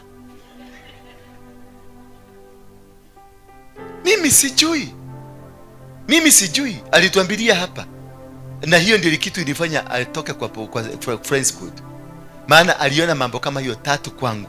Na ya 3 risasi ilienda, which is unheard of. Risasi ilienda ikagonga ukuta, ikarudi, ikamurarua hapa. Hapa ameshonwa hapa. Ilibidi atoke kwa polisi, asitumwe tena. Maana alikuwa amewekwa kikosi, ilikuwa inaitwa anti-waroinge. Na ilikuwa position kule Buruburu. Hata ukienda kule Buruburu sasa kuna gari moja imeandikwa B Mungiki Operations. MOS. Ni MOS ama ni MOP? Afande. Ile van imeandikwa bado hawajafuta hiyo jina. Iko. Hata jana niliona. Hapo kwa mlango imeandikwa Mungiki Operations what? I'm sorry. Enda ambia wakubwa Mungiki iliisha. Wafute hiyo jina, waeke jina ingine.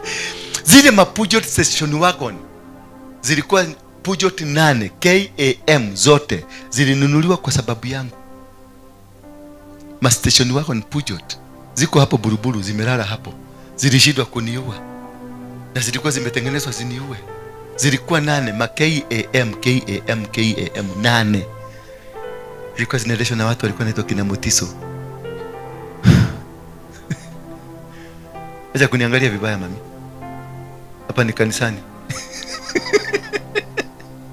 Bwana Yesu asifiwe sana. They tried all what they wanted. Sio mimi. Siku hiyo Kome alikuanga Buruburu hapo. Huyu Kome mwenye amerisaini alikuanga Buruburu hapo. Walijaribu yao yote.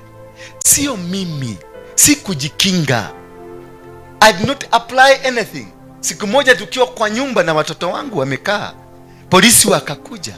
Na walipoingia, watoto wangu tunakula breakfast nao na polisi wameingia. Polisi waliuliza watoto wangu, baba yenu ako wapi? Watoto wangu wakaniangalia na wakaangalia polisi. Nao polisi wanajua kutrace kufuatana na macho. Ukitaka kujua, ukienda ukiulizwa na swali na polisi, kodolea ya macho muangalie hapa kwa hapa, utamshida. Lakini ukianza kufereka hivi, anajua uko suspicious. Sasa hiyo unaona ameanza kutafuta makosa immediate na atapata makosa. Lakini mkodolea macho, kodo, mwamkalie hivi. Na msiende kusema ninaharibu secret ya polisi. Ni kodo muangalie hivi. Hata yeye anashindwa na wewe. Sasa watoto walipo wakafuatana na macho ya watoto. Watoto wananiona, lakini polisi hawanioni. Hakuna batoni nilifinya nisionekane. Walinitafuta nyumba mzima, wakaondoka. Na mimi waliniacha nikikunywa chai na watoto wangu.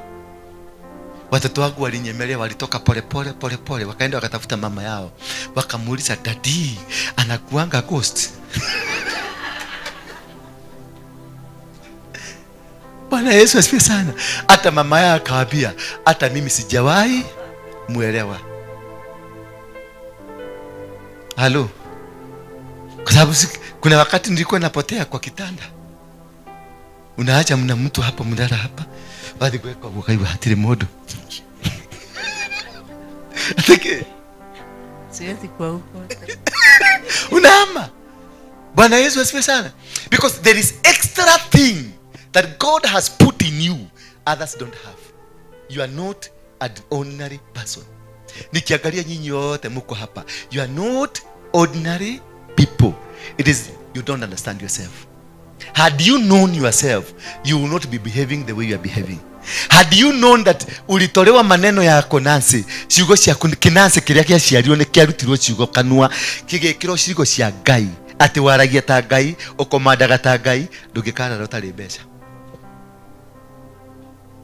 Ndungikahingirwo nyumba, ndungigatecwo ni mundurume kana mutumia, ndungigatecwo ni gutire mundu ungiendeca thina. Nitakufuga hapo, unaona hapo mekaa, nitasema kaa hapo na utoki mpaka nirudi. Siku moja nita exercise power zangu, munielewe vizuri.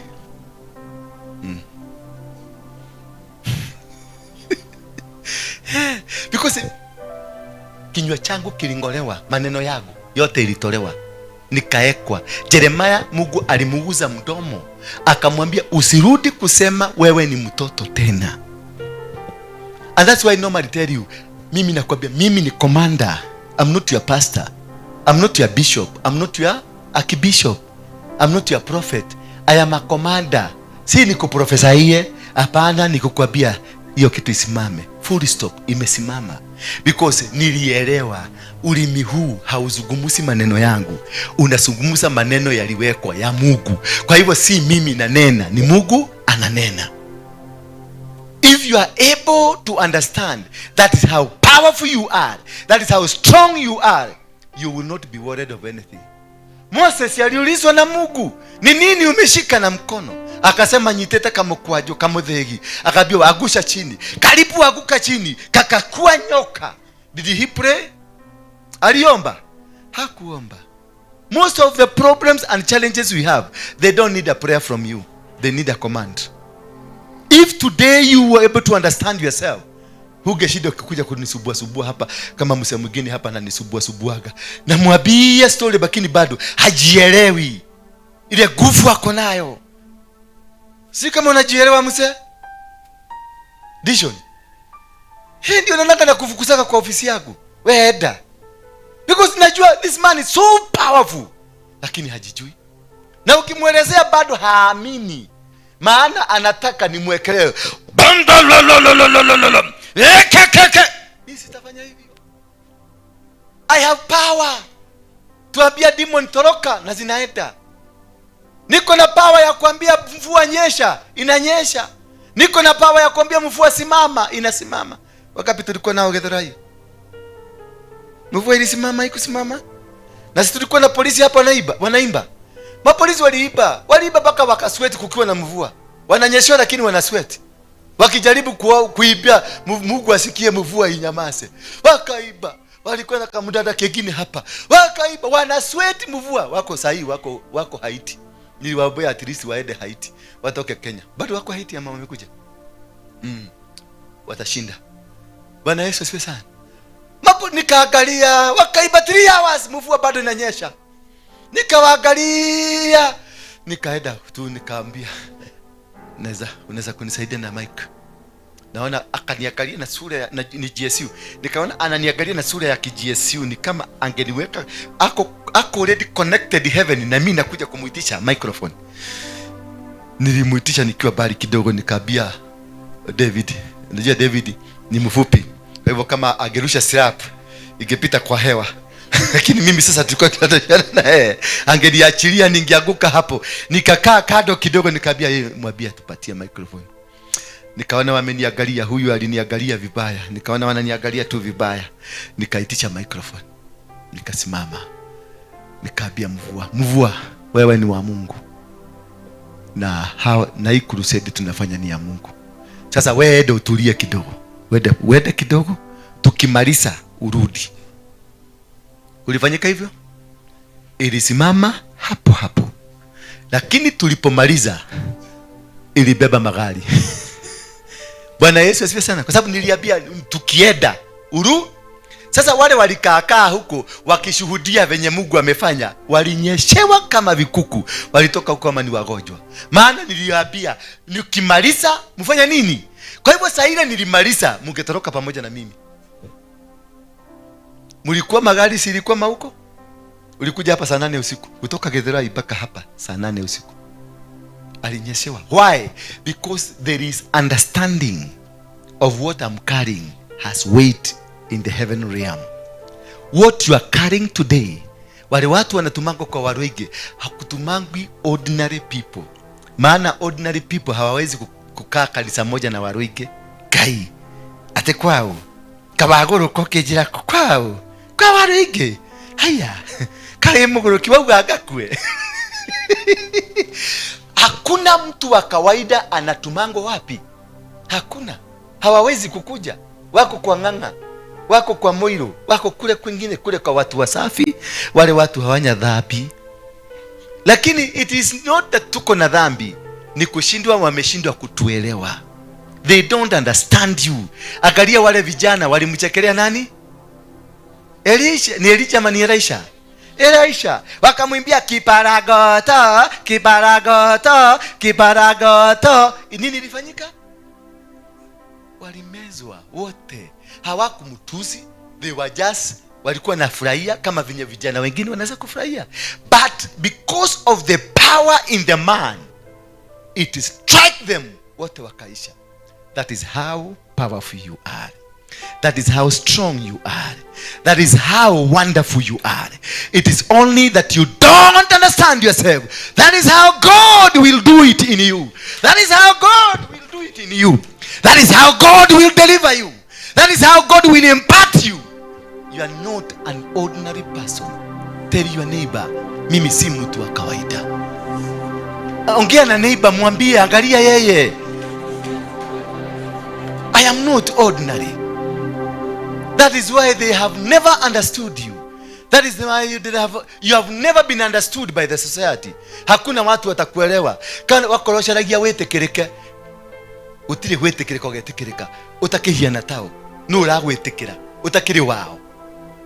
You are an alien. You are not an ordinary person. Bwana Yesu asifiwe sana. Let's look at the characteristics. What kind of what kind of characteristics watu wanakuanga nayo? Number 1, Moses didn't have an ideal upbringing. Any person that is anointed, malezi yake yafuate vizuri, hakuyapata malezi mazuri. He never lived, or she never lived a life that was lived by others. Alikaa, masomo yake haikuwa, life yake haikuwa mzuri. Ilikuwa either ni magonjwa, either school fees ilikosana, na wakati ulikuwa unataka kwenda shule ndio baba yako na mama yako walikosana. Ukachukuliwa na auntie, ukaenda kuishi kwa auntie. Kwa auntie ukafanyika maid, ati unakafanyaga kazi ya maid ndio upate shule. Kwa auntie ukatoroka, ukaenda kuishi kwa neighbor, huko ukafanyika maid na ukarepiwa na anko wa huko. Katika hiyo hali ukachukuliwa na mtu good Samaritan, wakakuweka kwa home, ukaenda kulelewa kwa home, ukapata msugu akasponsor masomo yako. That is the kind of the life mtu mwenye anako na anointing anakaaga. You don't have an upbringing that is normal. The Hebrew people were slaves in Egypt, and Herod had ordered boys to be killed.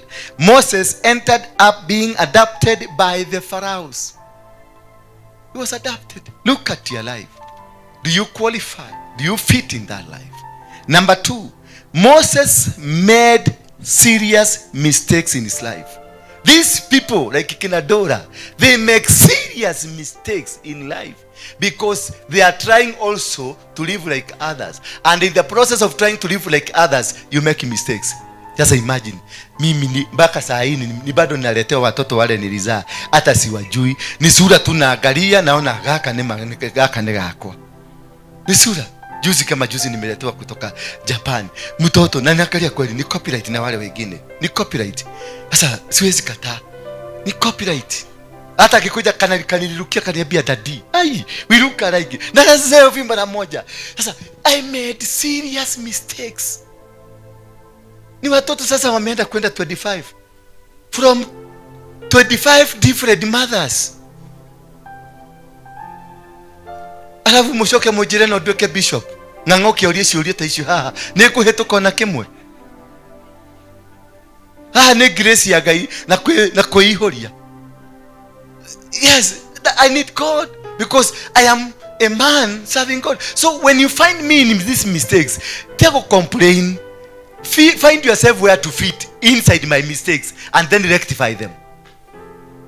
I am not that man like another man. Ate kama sasa hiyo unaona hivyo nasema niko na watoto wengi. Pastor mwingine aseme hivyo. Kanisa inaabusha bure. Bwana Yesu asifiwe sana. Na hawezi jisema ati mimi nilikuwa mwizi. Sina kwambia kama mimi nilikuwa mwizi wa buduki. Nikakuwa mwizi wa pickpocket. Yes, na nilikuwa nimefugwa na mama msee kuliko mama yangu. Hapa tukiuza changaa mkuru kwa Ruben. Na ninafurahia. Hakuna pastor anaweza kusema hiyo. Au yatea. Ate daigeto ne mutumia mukuru pastor. Na arenda kuoneka tashi aliro adro piro kumaigoro ale pastor. Atara ko ale pastor. Na tiwe wanyu gafagi. Tiwe wanyi. No menani yokutu warako. Okutu warako utanipeleka wapi? Si unichukie. Ati kwa sababu nimekwambia mimi nilikuwa mwizi. Sasa huwezi kukuja kwenda. Ati huwezi kuja kanisa kwenda. Kwani die. Ukili nao mena maguta tanie. Tunaiguidhania. Wako watakuchukia wale wamekuchukia, lakini kunaye yeye atakuja mtajuana, maana you are of the same feathers. Bwana Yesu asifiwe sana. Usipepeleze punda kwa mteremko ate nie ndani kwa pastor sio na mani hata dakamea kwa goro yako ni raragire dothie kwenda huko endo katafuta ndio usalie goro ya njege mutonyane nao ndio kufukuza uende gukiri nake tubeto twi hamwe na no tugucamania na no tukwendana na no tugutwarana. Usipepeleze ati ni kwenda rafiki yako. Kwa nini? If you have not been called to serve with me, potea. Eziwezi. Nyina gukuria mateke na gudio thie. Ukitumeto ukionyarire. Ukiri ngoma we. Ukiri ngoma. Siwezi.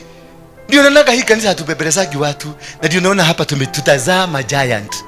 Wale watu watatoka hii kanisa, they are giants, conquerors, people who will understand the principles of kingdom of heaven. Wataambua Mungu habebelezaki watu. Mungu anataka mtu mwenye atapigana kama Musa, mwenye atapigana kama Joshua. Ti maundu hahate mathiaga maikarite smart tondu kira acoreire mbeca iria cie mihuko yanyu. Ni ndirenda mbeca cianyu, ni najua kutafuta pesa yangu. Sitaki pesa yenu, sitaki kana nyatia, sitaki. Ndirenda gutwara iguru, tuthi iguru. Ndirenda tumenyane na Ngai. Ndirenda Ngai ucio uhuthagira kuhuthagire. Ndikwenda tuikage ati no ukire kuri nie, ona we ngwire wina power ya kuga no ingienda tubeca twaku kuiga haha we ngombo yakwa. Mapasta macio mwangi woka huko mukamahura mateke. Mugikona ga pastor goka thiini wa ministry ino ke kagucaria mbeca mugakahinya kahora na Ngai iguru nirigetikira. Iguru no rikagwa no nirikiki. No rikagwa laini nikiria. Number 3. So this number 2 we make mistakes. Moses aliua na mambo mengi ilifanyika. Number 3. Moses served others while he grew and matured. Huyu mtu mwenye ameitwa ni mtu mwenye wa kunyenyekea. Ni servant. Is a servant of the Most High. Hakuangi na classes. Hakuangi ati hawa ni watajiri na hawa ni maskini, ati hawa ni special, ati hale wengine sisi. Hapana. Mtu mwenye ameitwa na Mungu, ameitwa kwa ajili ya watu wa Mungu.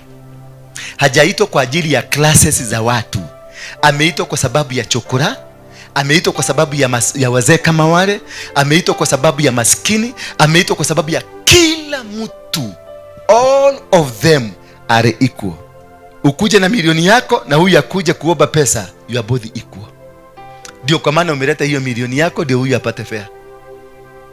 Ugeja koji gwithia ru ate temwiretu cio ni eta na gogo ni cigoceraga haha uguo gukuria coffee na ngwire gogo ni kuria cikuriaga irio. Kwani nafikiria gogo ni nakulaga nini? Wangapi wamekula kuku jana? Na mkono juu. Watu wa kuku. Watu nakulaga kuku.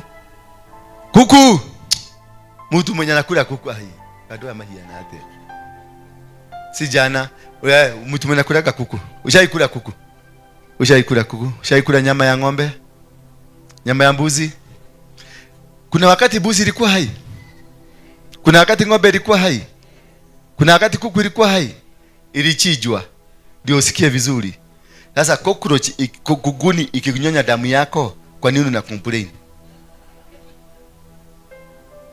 Ati? Hukuumiza kuku. Ikitengenezwa ilikuwa ikufa. Ilichinjwa kama imekufa. Ilikuwa imekufa. Sasa wewe na mawazo yako, the life umeona kuguni. Umeona kuguni ikikula nyasi? Inakulaga nini? Kwa hivyo ilitengenezwa na Mungu ikulaga nini? Ya mnyama ama ya binadamu? Si utulio kunywa damu.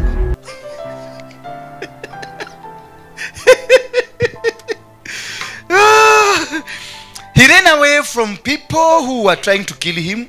He helped. Alisaidia wale wanawake 7 ambao walikuwa na wao, alikuta wakichota maji. So mtu ambaye ameitwa anakuwa na roho ya kusaidia sana. Anakutaka anajisaidia, anatoa yake yote, anajibakishia hana. Baka unakuta alikuwa na shilingi 10,000, in 20 minutes anaomba mtu nipatie shilingi 200 niweke gari petroli ama nipate fare. They are givers. They are people who help in the society. Number 4. Moses was called to do something beyond his natural ability. Bwana Yesu asifiwe sana. Nipatie Exodus 3:11. Moses was called to do something beyond his ability. Meaning, kama umeitwa, uko na nguvu na mamlaka ya kufanya things beyond you. Beyond you. Beyond your ability. Nikiona adu mamaka wanashangaa na matendo ambayo umefanya. Because you have the capacity, you have the power to do things ambazo watu hawezi kuelewa. Mambo yako yanakuaga keriga. But Moses said to God, who am I that I should go to Pharaoh and bring the sons of Israel out of Egypt? It was beyond. Even to Moses himself, it was beyond. But remember Jeremiah? Aliambiwa, do not ever say I am a youth. For wherever I will send you, you will go. 12 priests. And then when Moses was given, and he said, but I will be with you, God says. And when Jeremiah said, I will be with you. God, praise God. He says always when he gives you a responsibility, because it is beyond you. He only needs your body. What God does, he needs only your body, but the rest he will be doing. Wakati alimwambia achilia fimbo ikabadilika ikakuwa nyoka, akaambia hiyo fimbo gonga maji ikapasuka ikapatika njia, because God is with you. Do not underestimate yourself. Not look down at you. Ateneni na madhuri na ndatigera madhuri takajeke. No, you have the power. Remember when Sarah alipatiwa na bwana yake, Sarah was a woman of a man of God. Alijua the principles of the kingdom of heaven. Wakati kamuzea ni Abimeleki ama ni nani? Ya Sarah ni Abimeleki ama ni Isaac? Abimeleki. Ni Sarah. Wakati Abimeleki alimnyemelea kwa sababu kamama kalikuwa marembo. Kamama kalikuwa beautiful. Kedo kiega. Kedo tagetiga. Sarah alikuwa mrembo tigo guko ndiriona mundu mrembo ta Sarah. Muse Abimeleki hata aliambia Abraham na akampatia kondoo kadhaa, wewe ndothie heria mundu ucio guku nigetha acoke nako ria thutha kwenda huko. Kumbe Sarah anajua principles za kingdom, alijua ako na nguvu ya kusimamisha hii mashini.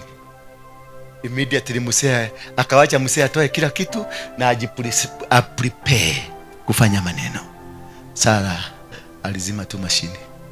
Hakushout, hakusema katika jina ninafunga, hapana. Kimoyo moyo nazima hiyo mashini. Na akakaa huko na akagoja, akambia Musa kuja haraka.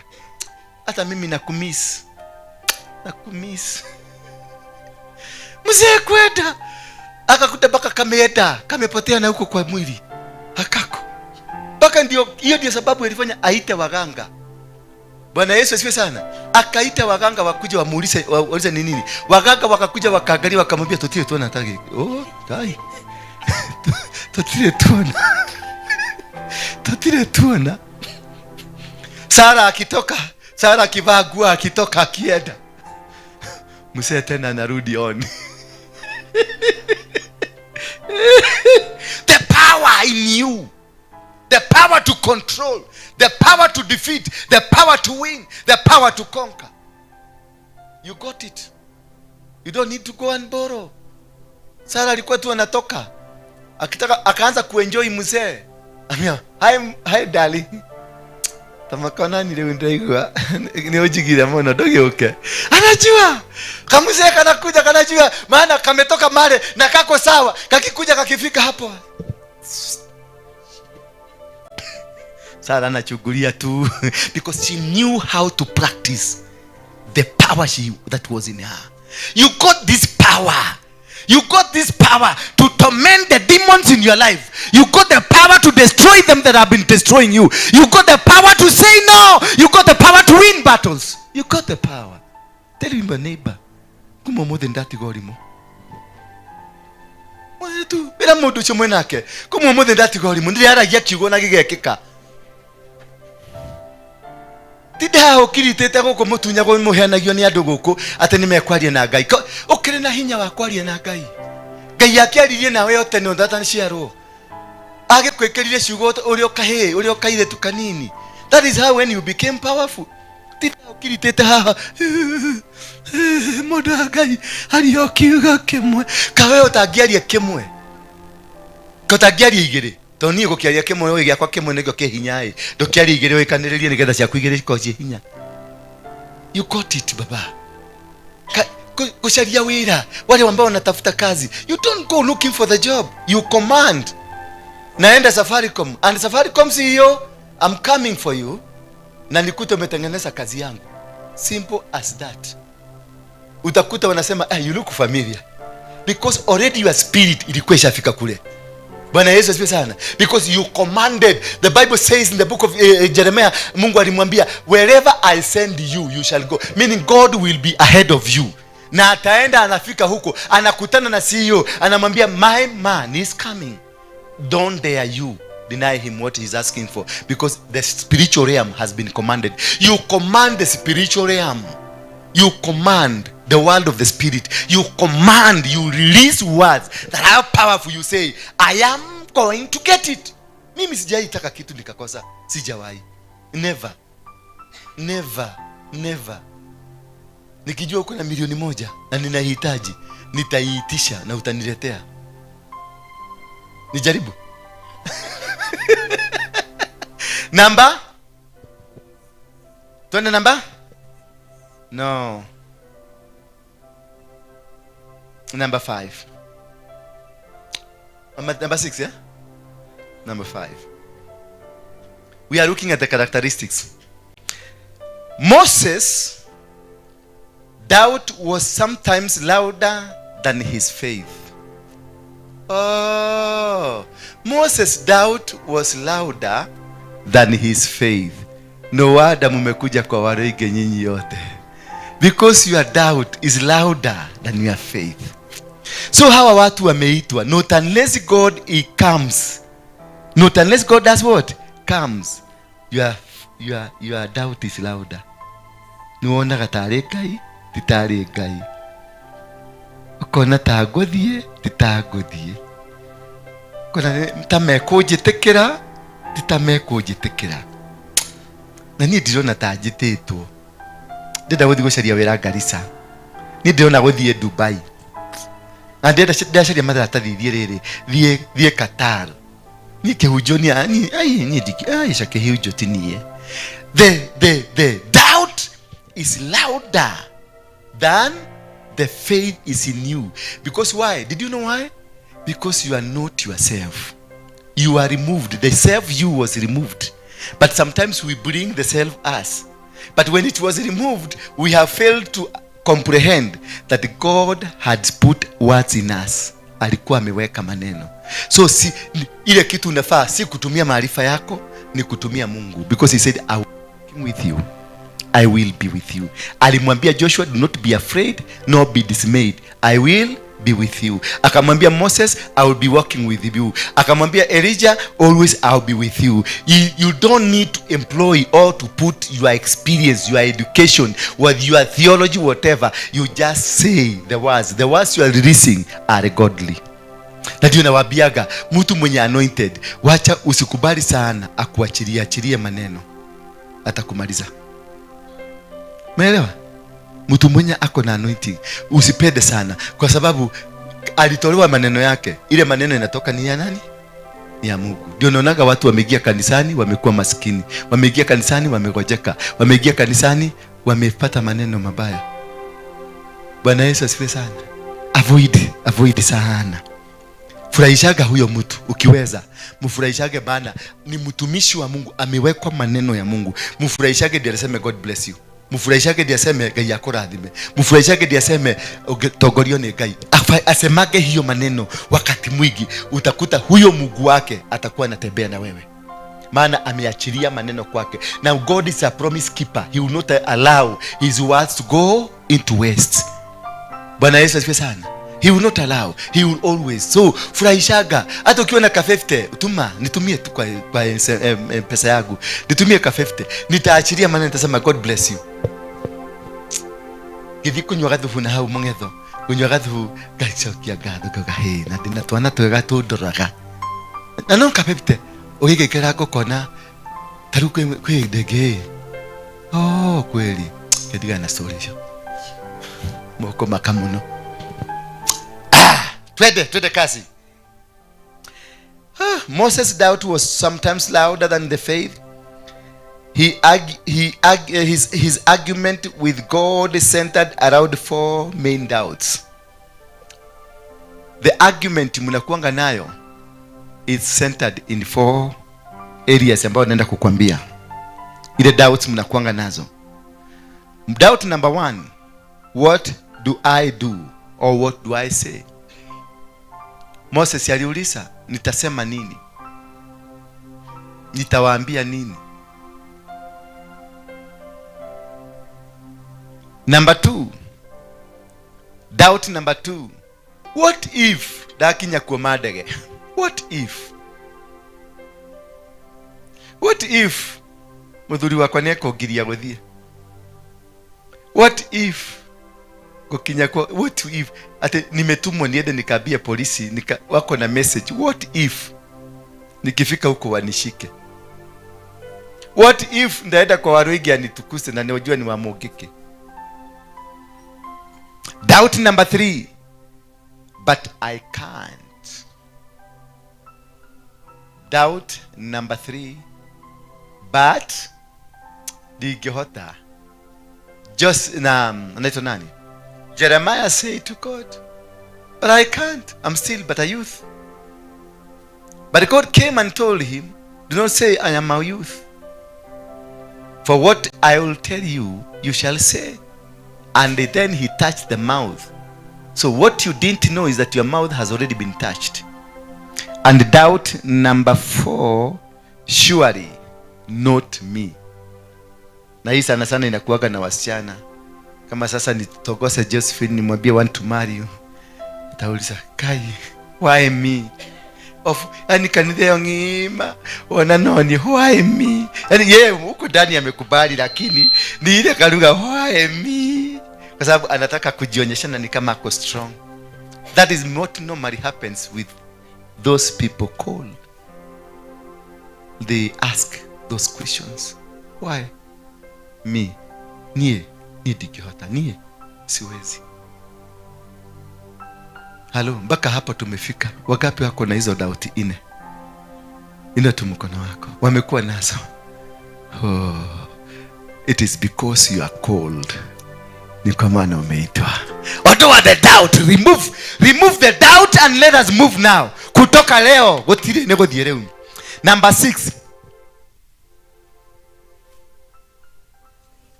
Andika 5, uliandika 5, uliandika 6, andika 6. Oh, nimetoka kwa nini doubts? Tumetoka, tunaenda hiyo ingine. Tumetoka kwa doubts, tumemaliza doubts.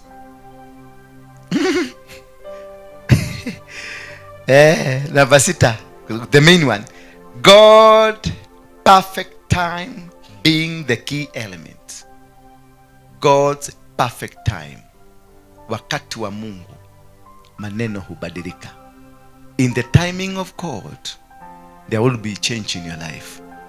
In the timing of God, when God says yes, nobody can stop it. If it has been agreed upon in the heavens, kamati ya mbinguni imepitisha, hata wakuje wanani hawatakuangusha. Bwana Yesu asifiwe sana. Hata wakuje na kishindo gani.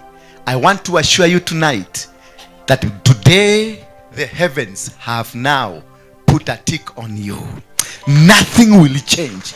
I command, I prophesy to you tonight that whatever that was put into you by God, whatever the heavens wameandika kukuhusu, haijalishi umetoka kwa familia ya waganga, haijalishi umetoka kwa wachawi, haijalishi umetoka kwa watu wabaya, haijalishi umetoka kwa watu walishindwa, kutoka leo wewe ni mtu tofauti. Kutoka leo hautashindwa. Kutoka leo Mungu amekuinua. You are written in the spiritual realm. Umeandikwa kule mbinguni ya kwamba you are different person. Umeandikwa kule mbinguni ya kwamba utashinda vita. Umeandikwa kule mbinguni wachawi wameondolewa. Kumeandikwa kule mbinguni biashara yako itasimama. Kumeandikwa kule mbinguni kila kitu ulitaka kukifanya already kimeandikika. Kimeandikika. Na wino ya damu ya Yesu Kristo, you will never lose any battle. Hawata kushinda tena, hawata konga wewe tena, hawata kudhulumu tena. You will always be a victor. Whatever you will say will be an authority. Whatever you will do will be an authority. Whatever you will stand, it is an authority. The authority of God has been released to you. The power of God is in your mouth. That the words that were you as a human being has been removed.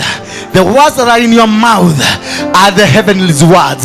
ni maneno ya kiungu, ni maneno ya kibinguni, ni maneno na nguzo ya binguni. Hakuna mtu atakushinda. Kama kulikuwa na kesi juu yako imeondolewa, kama kulikuwa na ugonjwa ndani yako imeondolewa, kama kulikuwa na dharau juu yako imeondolewa. Waliokudharau wote wameondolewa, waliokanyagia promotion yako wameondolewa, waliokanyagia kipawa chako wameondolewa. Mfalme wa Basha ameondolewa. Mnafunguliwa, unafunguliwa sasa, unafunguliwa sasa, unafunguliwa sasa.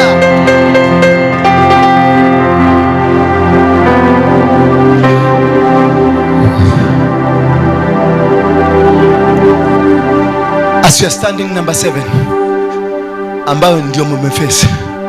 Moses encountered rejection, resistance. Alipatana na ugumu, na nikiangalia nyinyi yote mmepatana na ugumu. As I am standing here, I am called by the blood of Jesus in the book of Hebrews chapter number 5 as a high priest to encounter and to speak things on behalf of God as given to me by God. In the book of Jeremiah 1 verse 10, that see, today I have given you power to destroy nations and kingdom, to uproot, to bring down, to destroy everything. Today, as you lift your hands high up, I am uprooting any resistance that was in your life. I am uprooting any mischief in your life. I am uprooting any stagnation in your life. I am uprooting any limitation in your life. I am uprooting any dark forces against you. And from now, as I say so, you say amen. From now, you shall plant and they shall build a new kingdom unto yourself. Somebody say amen. Somebody say amen. Any challenge that you've been encountering in life, it is normal. Enda ufanye kazi yako venye ulitaka. Mungu ameniambia makampuni zimezaliwa hapa leo, companies za biashara. Mungu ameniambia manabii wamezaliwa sasa. Kuna watu walikuwa wamefungwa na wamefungua, kazi zao zimefunguka. Kuna watu walikuwa wamezuiliwa katika misingi ya kiuchawi na kiuganga. From now, every boundary and every wall has been broken down. Ukuta wa Jericho umebomolewa sasa. Ukuta wa Jericho umebomolewa sasa. Nataka kusikia watu wanasema amen. Ukuta wa Jericho umebomolewa sasa. Hawatakuzuia, hawatapigana na wewe, hawatashindana na wewe, hawatang'ang'ana na wewe. Maana Bwana mbinguni, mbingu imefunguka, mbingu imefunguka, mbingu imefunguka, mbingu imefunguka, mbingu imefunguka, mbingu imefunguka, mbingu imefunguka. Roho wa Bwana ameshuka sasa. Ndio hiyo sasa. Malaika wameshuka, malaika wameshuka, wako na vifunguo za bingo. Maisha inafunguliwa, maisha inafunguliwa, biashara zinafunguliwa, vipawa vinashuka, vipawa vinashuka. Malaika ndio hawa. Holy Spirit, Holy Spirit, Holy Spirit, Holy Spirit, take control now. The King of Glory is here.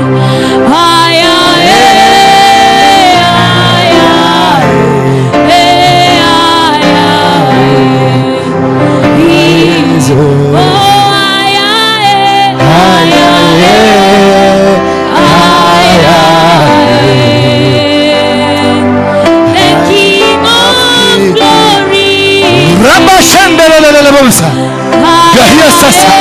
Wingu limeshuka, wingu la kibali limeshuka, wingu la neema limeshuka, wingu la baraka limeshuka. Mambo yamebadilika sasa, mambo yamebadilika. Ulikuwa na mambili, umebadilishana huko na mamoja. Receive now, receive the grace, receive the power to heal, the power to deliver, the power to bring salvation.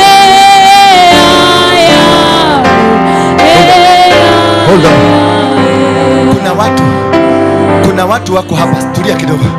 Kuna watu wako hapa walishikanishwa na mizimu, their grandmother, their grandfather, matendo ambayo yalifanywa na wazazi wa siku ile, mpaka sasa they are suffering because ya matendo hayo. By the power, the anointing that was given to Moses to liberate the children of Israel from Egypt, to take them to Canaan, the promised land. I want to set you free. Lift up your hand. I have set you free. Ninakutenganisha na mizimu ya kwenu. Ninakutenganisha na mashosho. Ninakutenganisha na maguka. Ninakutenganisha na ardhi ya kwenyu. Ninakutenganisha na laana, na vitendo vya baba yako, vitendo vya guka yako, vitendo vya shosho yako. Walimwaga damu. Hiyo damu nakutenganisha nayo. Ninakata hiyo damu. Ninakata hiyo damu. Ninakata hiyo damu. Ninakata hiyo damu. You are free. Amen. Kuna watu hapa. Yes. Kuna watu hapa walitoa mimba, maybe kwa sababu ya shule, ama kwa sababu ya husbands, ama kwa sababu huyu mtoto, you are not ready for the baby, and these babies are still existing in the spiritual realm. Wana communicate na maisha yako. Inua mkono wako. I want to set you free. I want to set you free now. May the power, may the authority from heaven now come. Hizo nguvu zishuke. Hawa watoto na hiyo maroho zote zilikushuka. I destroy every covenant that was made by this spirit za hawa watoto ambao urima shendererebuza reka ya mama mashanda yake teremoza riandololozere amoshakara. May the Spirit of God heal you now. May the Spirit of God set you free now. May the Spirit of God set you free now. May the Spirit of God set you free now. May you be free now. May the authority of God be upon your life. May the Spirit of God be release the spirit ya waganga. Muganga toka. Release her, set her free. In the mighty name of Jesus Christ. In the mighty name of Jesus Christ. In the mighty name of Jesus Christ. In the mighty name of Jesus Christ. You are free now. You are free now. You are free now. You are free now. You are free now. You are free now. You are free. God has set you free. God has set you free. You are free now. You are free now. You are free now. You are free now. You are free now. You are free now. You are free now. Remove the seats. You are free now. You are free now. You have been set free. You have been set free. You are free now. Free now. The Holy Spirit, the Spirit of God has set you free. The Spirit of God has set you free. The Spirit of God has set you free. The Spirit of God has set you free. The Spirit of God has set you free. The Spirit of God has set you free. The Spirit of God has set you free. You are free.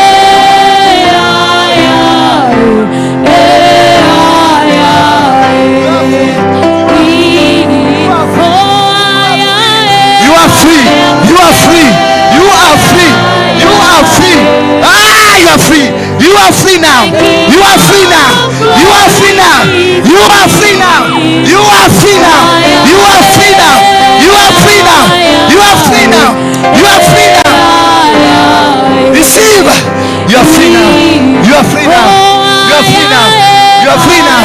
You are free now. You are free now. You are free now. You are free now. You are free now. You are healed. You are healed. You are healed. You are healed. You are healed. By the blood of Jesus. By the blood of Jesus. You are healed. You are free now. You are free. You are free. You are free. They will not be able. They will not be able to stop you. You are free. You are free now. You are free. You are free. You are free. You are free. You are free. You are free now. You are free now. You are free now. You are free now. You are free now. You are free now. You are free now. You are free now. God has set you free. God has set you free. God has set you free. God has set you free. You are free now. You are free now. You are free now. You are free. You are free. You are free. free now. You are free now.